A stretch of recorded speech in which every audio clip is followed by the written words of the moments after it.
Welcome to Unit 5.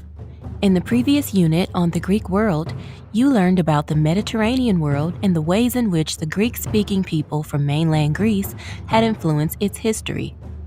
That story concluded with the Roman conquest of mainland Greece in the 2nd century BCE and the defeat in 31 BCE of Cleopatra, the final ruler of Egypt who was the descendant of the Greek dynasty, the Ptolemies. In this unit, we are continuing that story, but first going back to 753 BCE when Rome was founded as a tiny village on the river Tiber. The history of Rome is the ultimate story of an underdog who rises to be victorious against all odds. This map and the next one can help you appreciate this gradual expansion from a village into an empire. After all, Rome started out as a mere village, but grew slowly but surely, conquering all of Italy and slowly expanding beyond it by the late 3rd century BCE. Growth continued until 117 CE, when the Roman Empire reached its greatest territory. Its history thereafter was one of trying desperately and at times unsuccessfully to retain all this massive territory. The massive growth of Rome, achieved so quickly during some periods, raised questions with which Romans had to deal with throughout their history, and to which you ought to pay attention during your reading for this unit.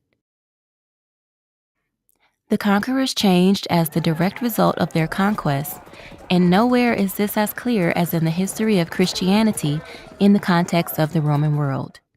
This religion, which started as a minor offshoot from Judaism in the province of Judea, spread throughout the empire very quickly, in no small part because of the excellent network of roads that Rome had created everywhere it went. But the growth of Christianity brought a radical challenge to traditional Roman values, a topic that you will get to investigate further if you are assigned the discussion for this unit. Your discussion for this unit is a historical debate between pagans and Christians in the Roman Empire. We have quite a few primary sources from both sides of the issue, and you have several of them listed in the instructions for this discussion. Please select 2 or 3 sources and present the defense of your side of the debate based on these sources. Now, with this particular topic, it is easy to feel that this is personal, but I would encourage you to remember that this is not personal. So, for example, if you are a Christian and have been assigned to defend the side of the pagans in this particular debate, obviously this does not mean that you are condemning your faith.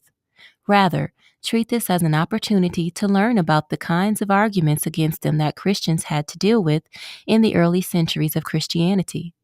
Ultimately, regardless of your own religious views, this assignment aims to help you understand 2 very different perspectives on a particular historical issue.